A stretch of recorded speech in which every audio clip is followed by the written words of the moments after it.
How's it going, everybody? I'm Cherokee Ronnie and welcome back to the channel, and today I'm going to show you how to repair a shock stud. A lot of us have got a lift kit and we go to install it in the rear and we go take the shock bolts off the bottom and it usually breaks off. Doesn't matter how much heat you use or how much penetrating fluid you use, it always breaks the bolt off and leaves a nice round stud. Now you get on YouTube or Google and you always see forums and videos about the upper shock bolts in the rear, but you never hardly see any videos on the bottom.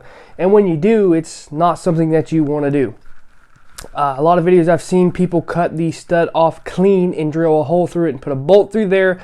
You don't want to do that, because what that does is the shock will push down on the bolt if it's not solid, and it'll cause the bushing to be at a bind. It'll be cocked down where the shock has pressure pushing down on the bolt, and it'll wear out your bushing. And you really need to put a sleeve in there. I don't know. A lot of people just do it. I wouldn't do it this way.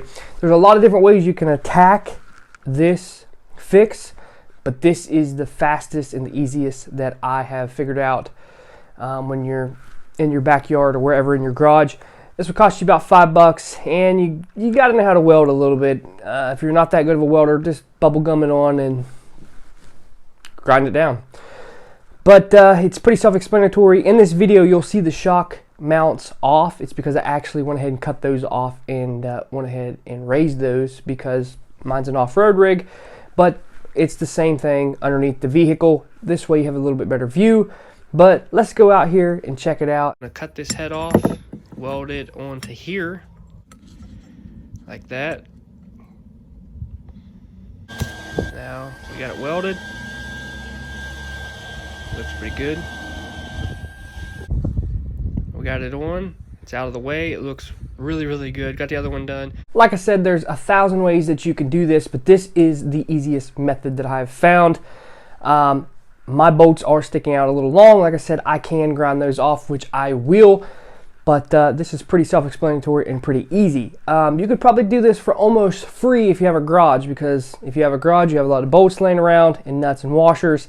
You can almost do this for free. You might have to buy a $20 roll of welding wire, but it's pretty easy in this way, by just grinding down the threads where the old bolt used to be and leaving that stud there and welding the threaded part back on. You are still retaining that almost like that sleeve that goes in the shock bushing, and it fills up that space, rather than cutting it clean off, drilling a hole and putting a bolt through there. I've actually done that before in my older Cherokees, and it didn't work. You either bent them, it bent the bolt, or it wore the bushings out prematurely. This way, it's pretty much like stock, and it's still setting on the stock sleeve, and you're just tightening it down with a washer and a bolt. So I hope you guys enjoyed this video. Hope it helped you out. Make sure you give this video a thumbs up. Hit that subscribe button if you haven't yet, because we have tons of things coming on this channel. Hit that notification bell so you know each and every time a video is being uploaded. I'm Cherokee Ronnie. Stay dirty, my friends.